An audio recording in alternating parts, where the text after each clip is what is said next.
అందరికీ నమస్తే, good morning. ఈనాడు, సాక్షి, ఆంధ్రజ్యోతి ఈ మూడు ప్రధాన పత్రికలు వచ్చినటువంటి ముఖ్యమైనటువంటి వార్తలు ఏంటో చూద్దాం. ముందుగా ఈనాడు పత్రికలో వచ్చినటువంటి వార్తలు. నిన్న కనుల పంట అంట, నేడు కన్నీళ్ళే కంట. అంతా మునిగిపోయింది చూడండి. కాకినాడ జిల్లాలో గొల్లప్రోలు జాతీయ రహదారి వెంట సోమవారం వరకు కనుచూపు మేర పచ్చగా కనిపించిన వరి పొలాలు కేవలం 24 గంటల వ్యవధిలోనే మంగళవారం రైతన్నల ఆశలు ఇలా వరదలో మునిగిపోయాయి. ఏలేరు విలయం, ఎక్కడికక్కడ కాలువలకు గండ్లు, జలదిగ్బంధంలో ఆవాసాలు. కాకినాడ జిల్లాలో 62,000 ఎకరాల్లో మునిగిన పంటలు. ఏలేరు ఉగ్రరూపం దాల్చింది.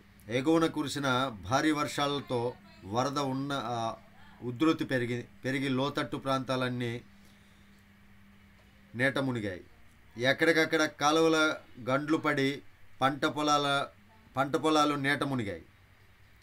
ఆవాసాలు జలదిగ్బంధంలో చిక్కుకున్నాయి. రాకపోకలు స్తంభించాయి. ప్రభుత్వం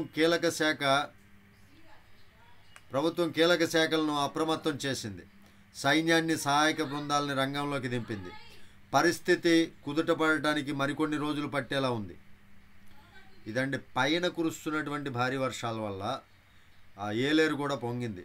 అక్కడ కాకినాడ జిల్లాలో చిన్న చిన్న కాలువలకు గండ్లు పడి పంట పొలాలు, ఆవాసాలు అంటే ఇల్లు మొత్తం అన్నీ కూడా మునిగిపోయినాయి అన్నమాట. వరద శాపం, సాయమే వరం. నేట మునిగిన ఇళ్లకు 25,000 రూపాయలు. వరద బాధితులకు ప్యాకేజీపై యోచన. విజయవాడ కబేలా సెంటర్లో బురదమయమైన సామాగ్రిని శుభ్రం చేసుకుంటున్న మహిళ. అది పరిస్థితి. 25,000 ప్యాకేజీ, దాని గురించి యోచిస్తున్నారంట. GNSS ఉంటే హైవేలపై 20 కిలోమీటర్లు ఉచితం. ఆ తర్వాత ఎంత దూరం ప్రయాణిస్తే అంతకే. వాహనాల యజమానులకు కేంద్రం శుభవార్త చెప్పింది. గ్లోబల్ నావిగేషన్ శాటిలైట్ సిస్టమ్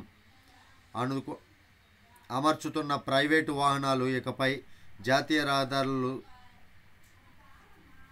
రోజుకి 20 కిలోమీటర్ల వరకు ఎలాంటి టోల్ ఛార్జీ లేకుండా ఉచితంగా ప్రయాణించవచ్చని ప్రకటించింది. వంతెనలు, బైపాస్, సొరంగాలకు ఉచితంగా ఉపయోగించుకోవచ్చని పేర్కొంది. ఇది పరిస్థితి. మెడ్టెక్లో మరో మణిహారం అంట. ప్రపంచ స్థాయి విశ్వవిద్యాలయం నిర్మాణం ఆరంభం. 2025-26 విద్యా సంవత్సరంలో కార్యకలాపాలు ప్రారంభం. 2025-26 కల్లా మెడ్టెక్ విశ్వవిద్యాలయం అనేది కంప్లీట్ అయిపోతుందంట. వైద్య పరికరాల తయారీలో అంతర్జాతీయ స్థాయికి ఎదిగిన విశాఖలోని ఆంధ్రప్రదేశ్ మెడికల్ టెక్నాలజీ జోన్ మరో కొత్త ఒరవడినికి శ్రీకారం చుట్టింది. మెడికల్ టెక్నాలజీలో పరిశోధన, శిక్షణ కోసం ప్రపంచ స్థాయి మెడిటెక్ విశ్వవిద్యాలయాన్ని నెలకొల్పనుంది. దీని భవన నిర్మాణ పనులు కొనసాగుతున్నాయి. ఇదండి, ఇక్కడ భవన నిర్మాణం ఉంది. నిర్మాణంలో ఉన్న మెడిటెక్ విశ్వవిద్యాలయం అంట. మరొక ఇంపార్టెంట్ న్యూస్. ఆపరేషన్ బుడమేరు, త్వరలో ఆక్రమణలన్నీ తొలగిస్తాం. విద్వేషంతోనే ప్రకాశం బ్యారేజీ గేట్లు విధ్వంసం. కారకులు ఎవరిని వదిలే ప్రసక్తే లేదు. సీఎం చంద్రబాబు స్పష్టీకరణ. పూడ్చిన గండ్లు పరిశీలన, యంత్రాంగానికి అభినందనలు. బుడమేరు స్థలాలు కబ్జా చేసి కట్టడాలు నిర్మించి రిజిస్ట్రేషన్లు చేశారని, త్వరలో ఆపరేషన్ బుడమేరు చేపట్టి వాటన్నిటిని తొలగిస్తామని ముఖ్యమంత్రి చంద్రబాబు స్పష్టం చేశారు. రాజకీయ ముసుగు వేసుకున్న నేరస్తులను వదిలిపెట్టే ప్రసక్తే లేదు. ఆ ముసుగు తొలగిస్తాం. ఎంత ధైర్యం ఉంటే 30 టన్నుల బరువు ఉండే బోట్లను వదిలిపెడతారు. ఇసుక దోపిడీని వాడే బోట్లు అవి మట్టి దోపిడీ చేసి అడ్డగోలుగా కబ్జాలు చేసి బుడమేరకు గండ్లు పెట్టి ప్రజల జీవితాలతో ఆడుకున్నారు. వారెవరిని వదిలిపెట్టమని హెచ్చరించారు. బుడమేరు కాలువకు గండ్లు పడిన ఇబ్రహీంపట్నం, శాంతినగర్, కపులూరు ప్రాంతంలో మంగళవారం ఆయన పరిశీలించారు. స్థానికుల కష్టసుఖాలు అడిగి తెలుసుకున్నారు. అనంతరం విలేకరులతో మాట్లాడుతూ ఇది చెప్పారన్నమాట. ఇది జాతి ద్రోహమే అని వివరంగా చెప్పడం జరిగింది. వానలెక్కలు తూచ్. 2,817 వర్షపాత నమోదు కేంద్రాల్లో సగానికి పైగా మూలకు. 3.5 ఏళ్ల పాటు నిర్వాహకులకు నిధులివ్వని గత ప్రభుత్వం ఎంత వర్షం కురిసిందో, ఏ మేరకు వరదొస్తుందో తెలిసే పరిస్థితి లేదు. కొత్త ప్రభుత్వం వచ్చాకే కేంద్రాల పునరుద్ధరణ పనులు మొదలు.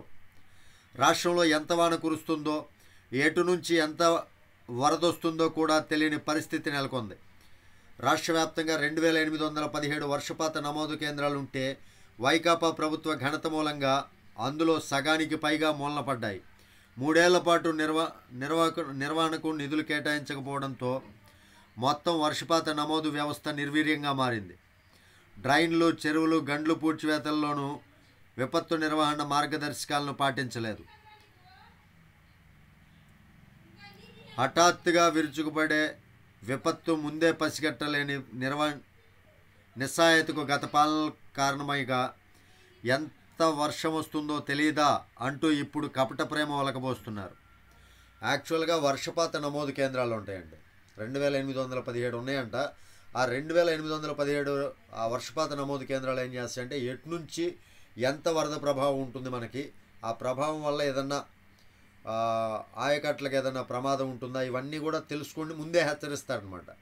అలాంటి కేంద్రాలన్నీ కూడా సగానికి పైగా మూలన పడ్డాయి. ఎందుకంటే వాటి నిర్వహణకు కావాల్సినటువంటి అమౌంట్ ఇవ్వకపోతే వాళ్ళు ఎంతవరకు నిర్వహిస్తారు. అవన్నీ మూలన పడ్డాయంట. అవన్నీ మూలన పడితే వర్షపాతం ఎంత వస్తుందో, ఎంత విపత్తు మన రాష్ట్రం మీద ఉందో తెలుసుకునే పరిస్థితి అయితే ఇప్పుడు లేదు. అది గత ప్రభుత్వ నిర్వాహకం అనమాట. కానీ ఇప్పుడు వీళ్ళు ఏం చేస్తున్నారు, జగన్ వాళ్ళు ముందే అప్రమత్తత చేయలేదు, ఏం చేస్తున్నారు ప్రభుత్వం, ఇవన్నీ చెప్తున్నారు. అంటే వాళ్ళు చేసినటువంటి తప్పుల్ని కప్పిపుచ్చుకోవటం కోసం ఎదటి వాళ్ళ మీద బురద చల్లి మీరే తుడుచుకోండి అని చెప్పే పద్ధతి అనమాట. అది చేనేత సహకార సంఘాలకు ఎన్నికలు షెడ్యూల్ విడుదల. ఈ నెల 21 నుంచి ప్రక్రియ మొదలు. డిసెంబర్ 6న కొలువుదీరనున్న పాలక వర్గాలు. ఎన్నికలు పెట్టకుండా వైకాపా ప్రభుత్వం కాలయాపన. నిధులు విడుదల చేయక సంఘాలు నిర్వీర్యం.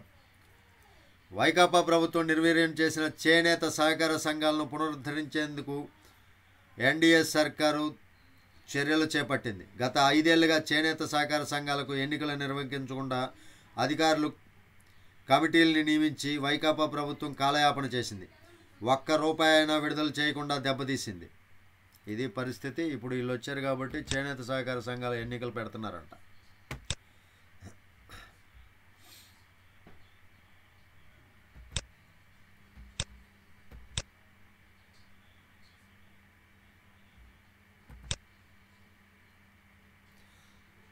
చేనేత సహకార సంఘాలకు విలయం ఎన్నికలు అక్షర సంపద నేలపాలు. పుస్తకాలన్నీ చూడండి ఎలా పడిపోయినాయి. జాతీయ రహదారి గండ్లపాలు. కీలక కేసర సమీపంలో విజయవాడ హైదరాబాద్ జాతీయ రహదారి కోతకు గురై ప్రమాదకరంగా వెళుతున్న వాహనాలు. ఏలేరు విలయం అంట. నీట మునిగిన ఇళ్లకు ₹25,000.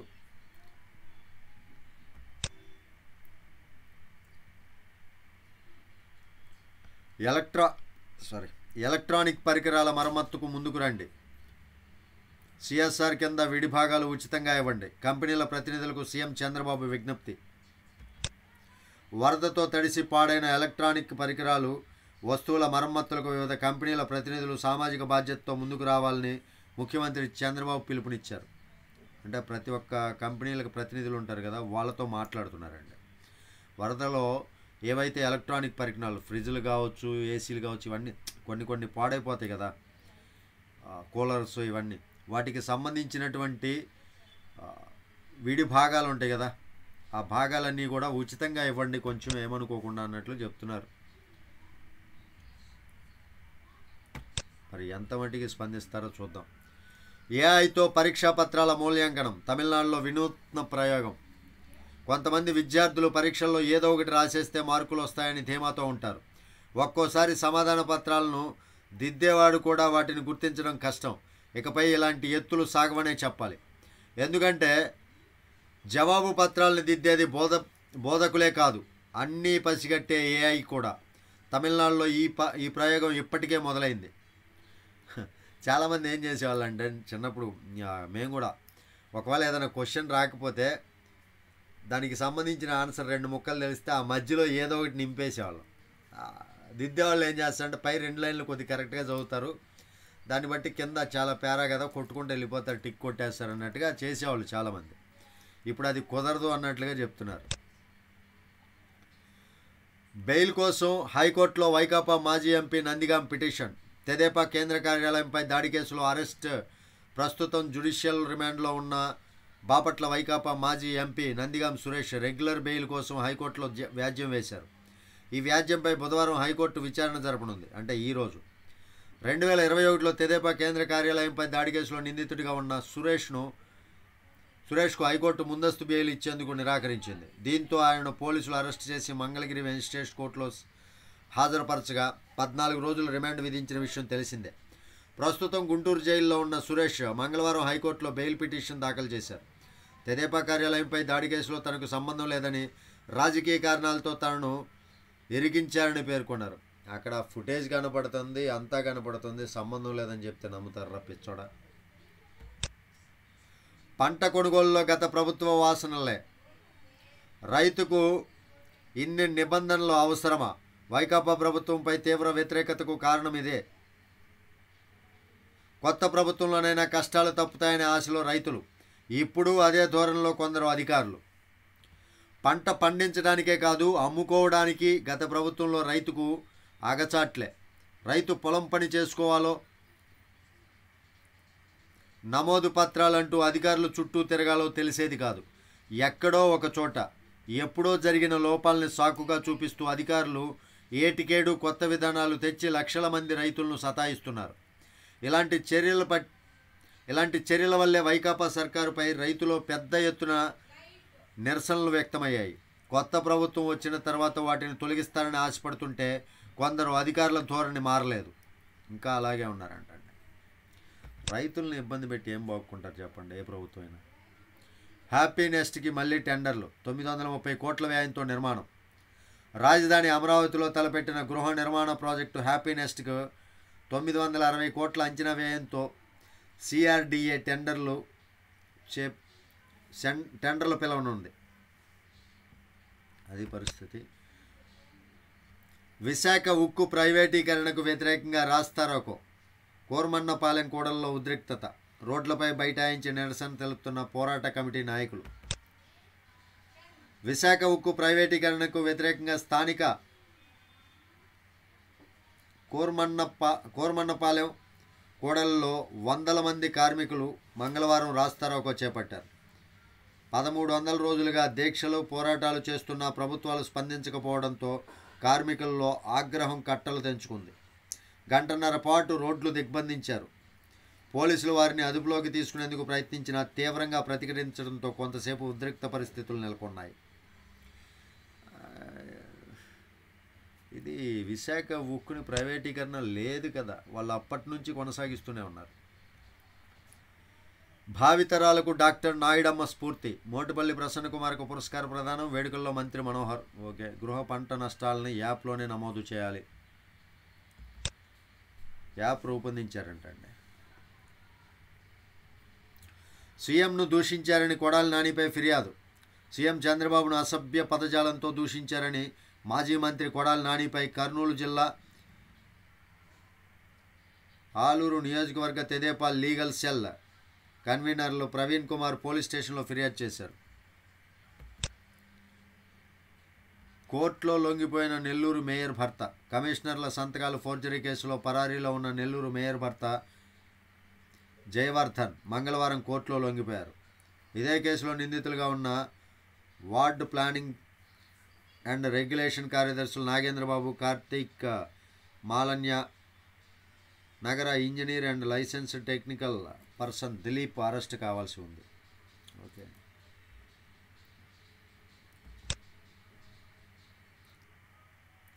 అర్ధరాత్రి ఘోర రోడ్డు ప్రమాదం. 7 దుర్మరణం. దేవరపల్లి మండలంలో బోల్తా పడిన జీడి పిక్కల లారీ.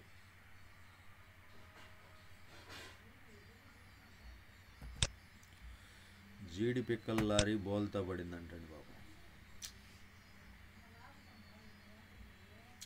నెట్ ఈరోజు వైఫై రావట్లేదండి. మొబైల్ నెట్వర్క్ తోటి కనెక్ట్ చేసి చేయాల్సి వస్తుంది. చాలా కష్టంగా ఉంది, స్లోగా ఉంది. ఇవండి ఈనాడులో వచ్చినటువంటి ముఖ్యమైనటువంటి వార్తలు. ఇంకా సాక్షిలో వచ్చినటువంటి ఏడుపు రాతలు ఏంటో చూద్దాం ఒకసారి. వైఫల్యంతో జంకు, బోట్లపై బొంకు. వరద నియంత్రణ సహాయ చర్యల్లో చేతులెత్తేసిన సీఎం చంద్రబాబు ఆ నిర్వాకాలను కప్పిపుచ్చేందుకే బోటు రాజకీయం. ఇక్కడ చూడండి, నారా లోకేష్తో ఉన్న ఫోటోలు, చంద్రబాబుతో దిగినటువంటి ఫోటోలు ఇవన్నీ పెట్టారు. యాక్చువల్లీ దీనిపైన నేను ఒక వివరణ అయితే ఇస్తానండి. మీరు అర్థం చేసుకోగలిగితే అర్థం చేసుకోండి. కొంతమంది వైసీపీ అభిమానులు ఎవరైనా తప్పుగా అంటే మీరే ఆలోచించండి దీనిపైన. యాక్చువల్గా ఈ బోటుకి సంబంధించినటువంటి యజమానులు ఎవరైతే ఉన్నారో వాళ్ళు 2019కి ముందు తెలుగుదేశం పార్టీలో ఉన్నారు. అప్పటి ఫోటోలు అవన్నీ కూడా, అప్పట్లో తెలుగుదేశం పార్టీలో ఉన్నటువంటి ఫోటోలు, బోట్ల యజమాని ఉషాద్రి కావచ్చు, సీఎం చంద్రబాబుతో రామ్మోహన్ కావచ్చు, వీళ్ళందరూ కూడా అప్పట్లో దిగినటువంటి ఫోటోలు 2019 ఆ టయాల్లో. ఎప్పుడైతే టీడీపీ ప్రభుత్వం ఓడిపోయిందో ఆ తర్వాత వీళ్ళు వైకాపాలోకి వచ్చారు.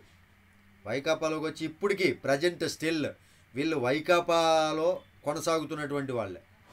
ఆ ఏరియాలో ఎవరిని అడిగినా చెప్తారు. మరి ఇప్పుడు వైకాపాలో ఉన్నప్పుడు వీళ్ళకి దిశానిర్దేశం చేసింది ఎవరు? జగన్మోహన్ రెడ్డే కదా. అంటే వీళ్ళని బోట్లు వదిలి అది కూల్చేసి, ప్రకాశం బ్యారేజ్ కూల్చేసి విజయవాడను మొత్తాన్ని ముంచెత్తాలని ప్రయోగం. ఇలాంటి వాళ్ళని సంఘ విద్రోహ శక్తులుగా ప్రకటించి ఉరి తీయాలి నడి రోడ్డు మీద. సరే, వీళ్ళు టీడీపీ వాళ్ళు అని చెప్తున్నారు. ఇప్పుడు వీళ్ళు వైకాపాలో ఉన్నారు, మొదట్లో టీడీపీలో ఉన్నారు. ఆదిమూలం మీద ఇప్పుడు రేప్ కేసు ఒకటి నడుస్తుంది కదా, ఎమ్మెల్యే, తిరుపతి ఎమ్మెల్యే అనుకుంటా, ఆదిమూలం మీద, ఆదిమూలం సురేష్ ఎవరు ఆయన పైన కేసు పెట్టారు కదా. వాళ్ళు ఏం చెప్తున్నారు? ఇప్పుడు టీడీపీ దానికి సంబంధించినటువంటి నష్టాన్ని భరిస్తూ ఉంది, టీడీపీ ఆ నిందలను మోస్తూ ఉంది.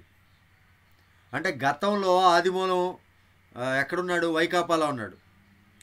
2024 ఎలక్షన్కే టీడీపీలో చేరాడు. అంటే అది కూడా వైకాపా వాళ్ళు తప్పు చేపించినట్లేనా?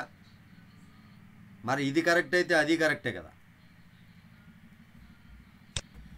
మెడికల్ కాలేజీలు మాకొద్దు, పులివెందులకు కేటాయించిన సీట్లు వెనక్కి తీసుకోండి. ఏకంగా ఎన్ఎంసీకి లేఖ రాసిన చంద్రబాబు సర్కార్ ఈ ఏడాది పులివెందుల వైద్య కళాశాలకు 50 సీట్లు కేటాయించి అనుమతులు మంజూరు చేసిన ఎన్ఎంసీ మెడికల్ కాలేజీలను ప్రైవేటు పరం చేసేందుకు బాబు మొగ్గు. మిగిలింది బురదే. కష్టాల ఊబిలో బెజవాడలో బుడమేరు ముంపు ప్రాంతాల ప్రజల బాధలు వర్ణనాతీతం. ఇళ్ల చుట్టూ మురుగు. మాకు అడ్డొత్తే చంపేస్తాం, మేము అధికారంలో ఉన్నాం, మేము ఏం చెప్పినా జరుగుతుంది అంటూ శ్రీ సత్యసాయి జిల్లా రామగిరి మండలం టీడీపీ నేతలు రెచ్చిపోతున్నారు.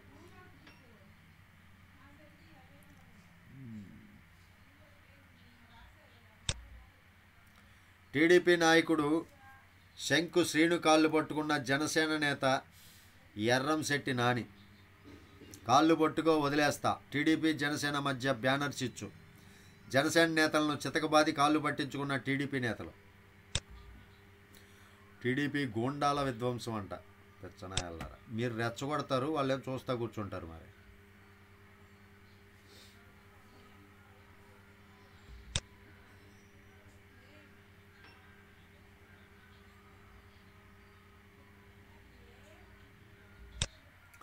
ఉత్తరాంధ్ర ఉక్కిరి బిక్కిరి, పొంగుతున్న నదులు, వాగులు, వంకలు. విజయనగరం జిల్లాలో, అనకాపల్లి జిల్లాలో, కోనసీమ జిల్లాల్లో ఇదే పరిస్థితి అండి.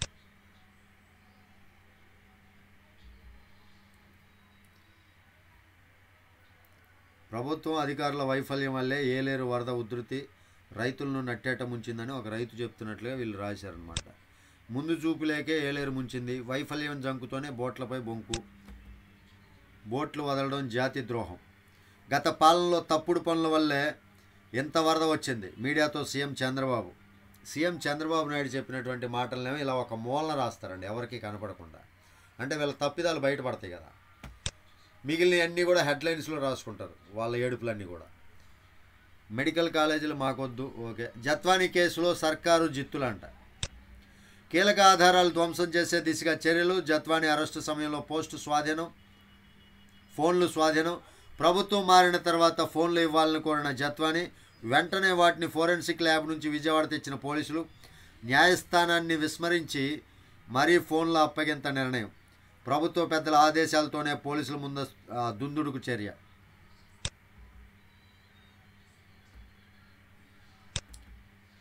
తుంగభద్ర గేట్లన్నీ మార్చాల్సిందే. కాలపరిధి 45 ఏళ్లే. 70 ఏళ్లుగా గేట్లు పనిచేస్తున్నాయి. తుప్పుపట్టి వరద ఒత్తిడికి బలహీనంగా మారాయి. మరి మార్చాలి. గేట్లు మార్చకపోతే ఎలాగా? కొట్టుకుపోవా. బెజవాడ ముంపు పాపం ఎవరిది? ఒక ప్రత్యేక కథనంలో రాశారు. బాబు ఆర్భాటంతోనే ఆలస్యం అంట. కడలకి కప్పం. సముద్ర తీరంలో పన్ను మోత.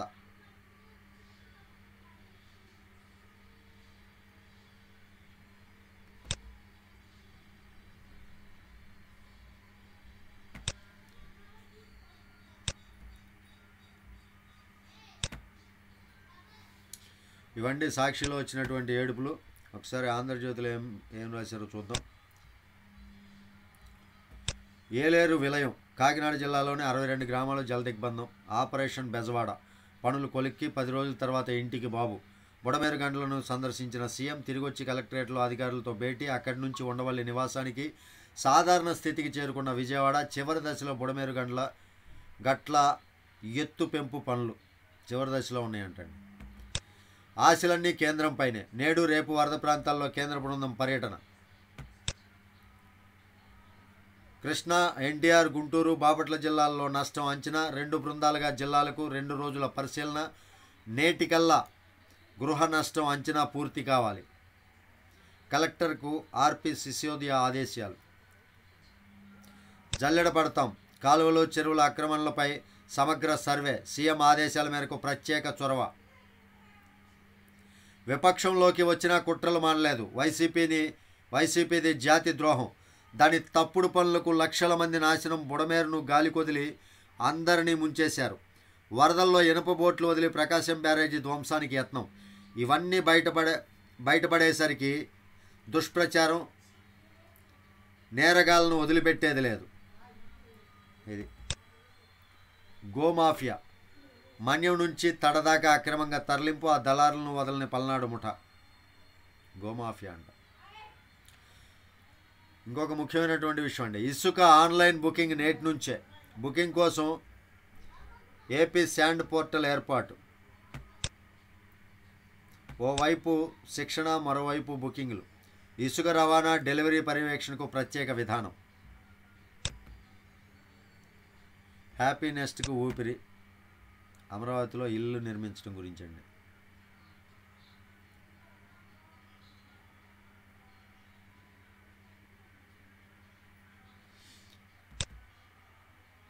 లోక్సభ ఎన్నికలు స్వేచ్ఛగా జరగలేదు.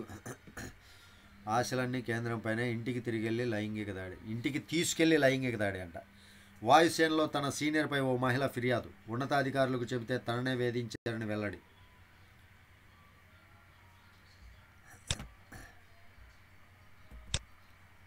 గోమాఫియా. సజ్జల ఎక్కడ? ఎన్నికల తర్వాత తగ్గిన సలహాదారు హడావుడి. జగన్ ఉన్నప్పుడు తాడేపల్లిలో కనిపించని వైనం. హైదరాబాద్లో ఉన్నారంటూ వైసీపీ వర్గాలు. వైసీపీ అధికారంలోకి వచ్చాక 5 ఏళ్లు సకల శాఖల మంత్రిగా వ్యవహరించిన ప్రభుత్వ సలహాదారు వైసీపీ రాష్ట్ర ప్రధాన కార్యదర్శి సజ్జల రామకృష్ణారెడ్డి ప్రస్తుతం ఎక్కడా కనిపించడం లేదు. అధికారంలో ఉన్నప్పుడు పార్టీలోనూ ప్రభుత్వంలోనూ అన్నీ తానై నడిపించిన ఆయన జూన్లో సార్వత్రిక ఎన్నికల ఫలితాల తర్వాత అంత క్రియాశీలంగా లేరు. దీనికి తోడు వైసీపీ అధ్యక్షుడు వైఎస్ జగన్ ఇటీవల బీజేపీ అనుబంధ విభాగంలో బాధ్యతలు నిర్వహించిన ఆళ్ల మోహన్ దత్కు పార్టీ నిర్మాణ బాధ్యతలను అప్పగించారు. ఇప్పటిదాకా ఈ బాధ్యతలను రాజ్యసభ సభ్యుడు విజయసాయిరెడ్డితో పాటు సజ్జల కూడా నిర్వహించేవారు. ఎన్నికల ఫలితాలు వెల్లడయ్యాక వీరిద్దరూ తాడేపల్లి ప్యాలెస్కు పెద్దగా రావడం లేదు. ముఖ్యంగా సజ్జల ఎన్నిసార్లు వచ్చారో వేళ్లతో లెక్క పెట్టవచ్చని వైసీపీ వర్గాలు చెబుతున్నాయి. ఇంకెక్కడ ఉంటాడు? పరారీలోనే ఉన్నాడు. శీతాకాలం గజగజే. ఉత్తరాంధ్రలో పడిపోతున్న ఉష్ణోగ్రతలు. నేడు మధ్య భారతంలో వాయుగుండం. వచ్చే వారం మరో అల్పపీడనం. సుదీర్ఘ వేసవి తర్వాత అసాధారణ వర్షపాతంతో దేశం అతలాకుతలమైంది. నైరుతి రుతుపవనాలు మరికొన్ని రోజులు కొనసాగే అవకాశం ఉంది. ఈ నేపథ్యంలో రానున్న శీతాకాలంలో చలి తీవ్రత కూడా పెరుగుతుందని భారత వాతావరణ శాఖ సీనియర్ అధికారి ఒకరు తెలిపారు. ఇదండి, చలి ఎక్కువ ఉంటుందండి ఈసారి.